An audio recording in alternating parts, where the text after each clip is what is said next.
By this response, we accord you due respect. Maiksi lang ang sagot namin, direct to the point, at walang maraming palabok at rhetorics. May 3 punto kaming sasagutin sa video mo against sa aming teachings. Number 1, ang Roman calendar ba ay biblical? Number 2, reckoning, sunrise to sunrise versus sunset to sunset. Number 3, kailan bumili ng spices sina Mary Magdalene at kailan pumunta sa libingan? Isa-isahin natin. Point number 1, ang Roman calendar ba ay biblical?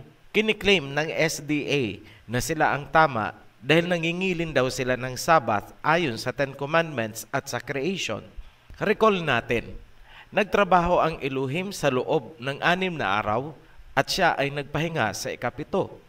So ganito ang ginawa ng SDA. Kumuha sila ng kalendaryo ng Roma at nagbilang 1, 2, 3, 4, 5,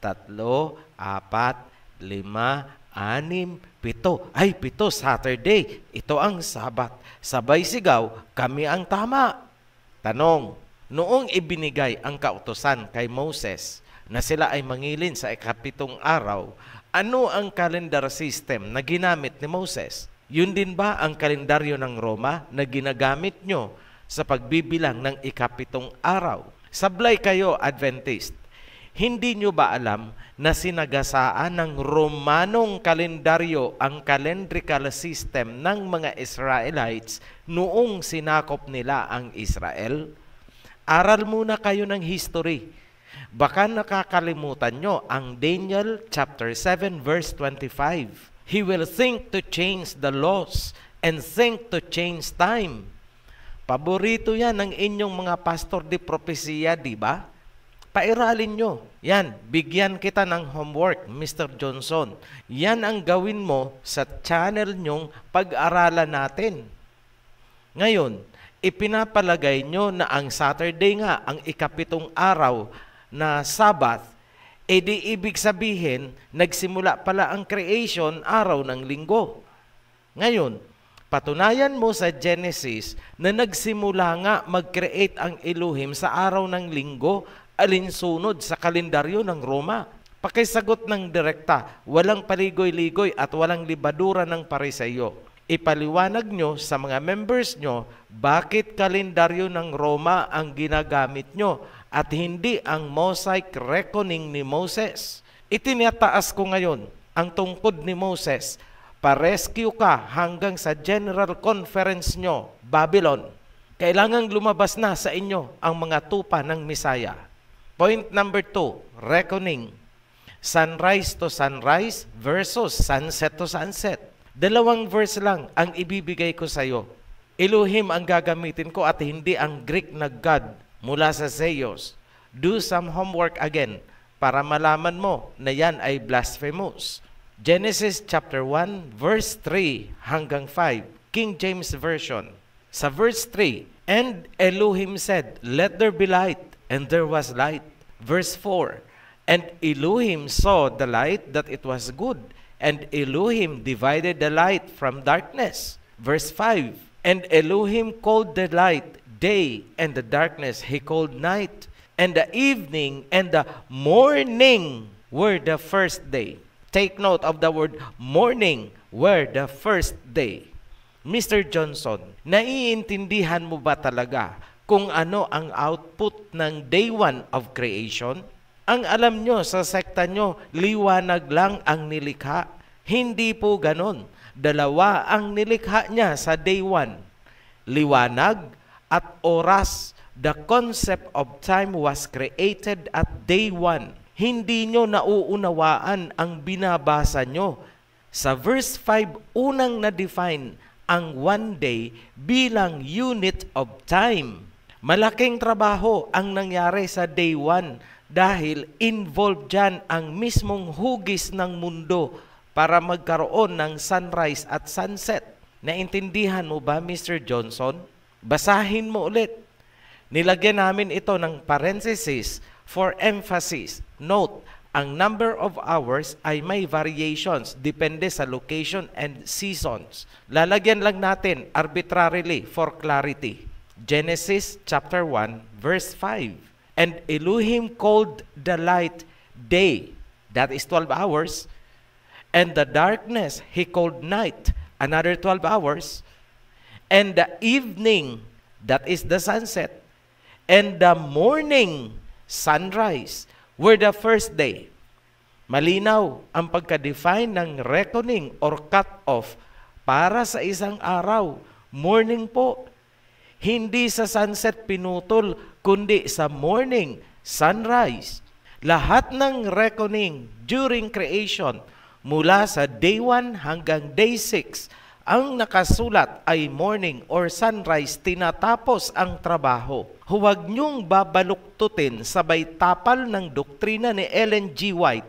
My goodness, ang dami niyong nalinlang. Basahin ko ulit. Genesis chapter 1 verse 5. And Elohim called the light day, and the darkness he called night.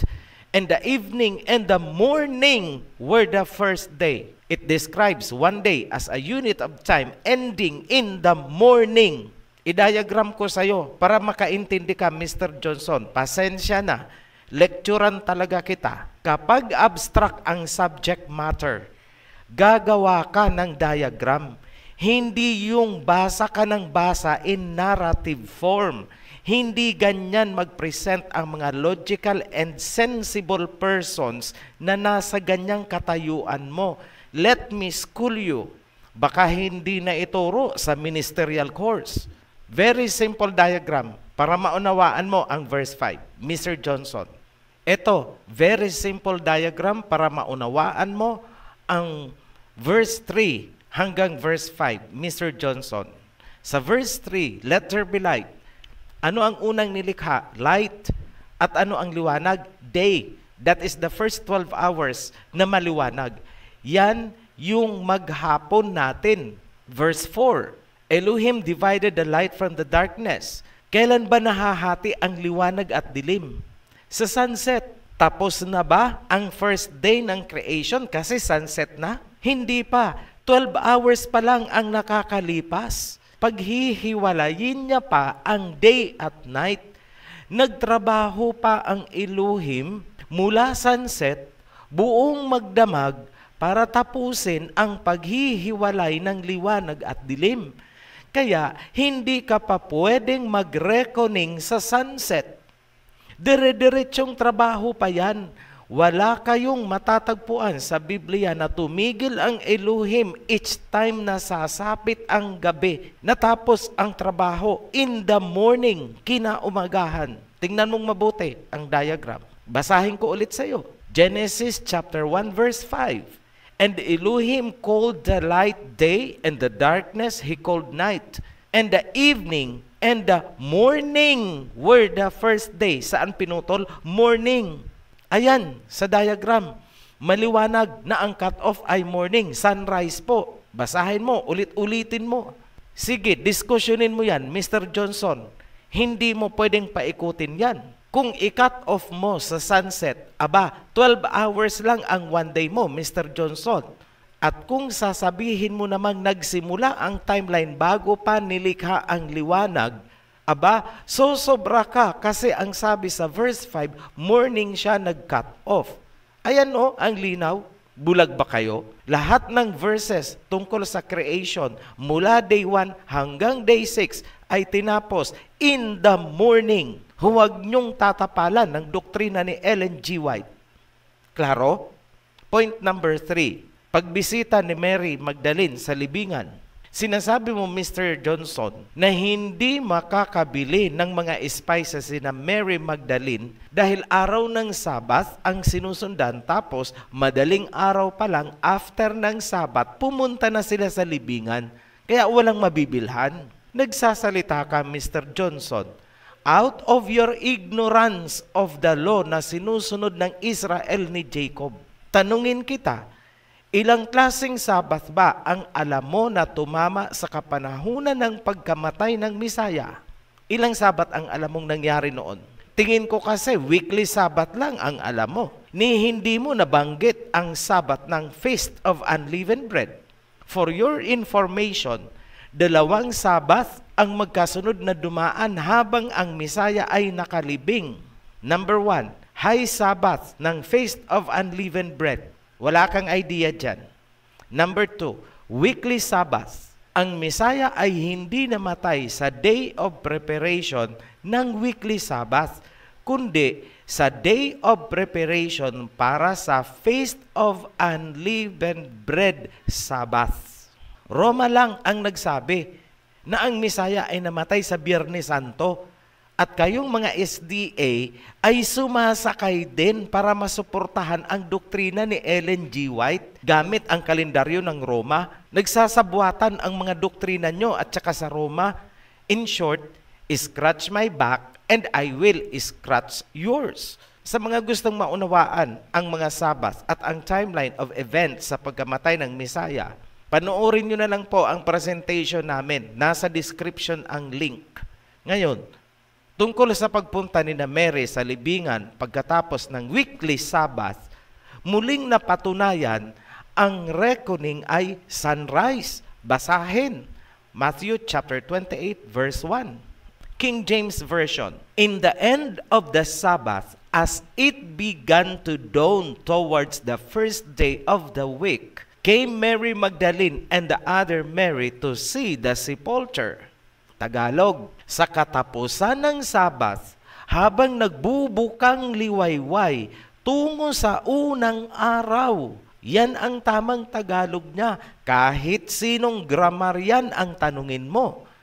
Malinaw, natatapos or matatapos ang Sabat sa bukang liwayway. Ibig sabihin, hindi pa nakakapasok ang unang araw. Para mas malinaw, Mr. Johnson, lagyan natin ng oras. Arbitrarily, mag-diagram ulit tayo. Ginawa ko talaga itong diagram para sa'yo. Kunwari lang, nasa libingan na sina Mary, 4 a.m., madaling araw, madilim pa yan. Ito ang tanong ko sa'yo. Makinig ka, Mr. Johnson.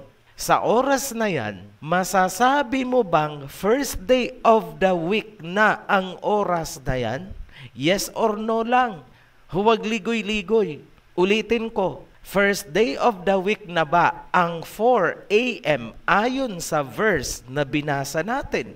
Matthew chapter 28 verse 1. Kung sasabihin mo na oo, pasok na yan sa first day, ito ang sasabihin ko sa'yo. Bumalik ka sa elementary para malaman mo na ang salitang towards na ginamit sa context of time na towards the first day ay nangangahulugang padating pa lang ang first day, approaching pa lang. Ibig sabihin, matatapos ang Sabbath after dawn sa pagpasok ng first day of the week. Morning sunrise ang reckoning both Genesis at Matthew. Iisa ang sinasabi. Huwag pa ikot-ikutin sabay tapal ng doktrina ni Ellen G. White. Ngayon, kine-question nyo kami, bakit hindi humaharap ang Ophirian Heritage Conservatory? Ito, sagutin ko.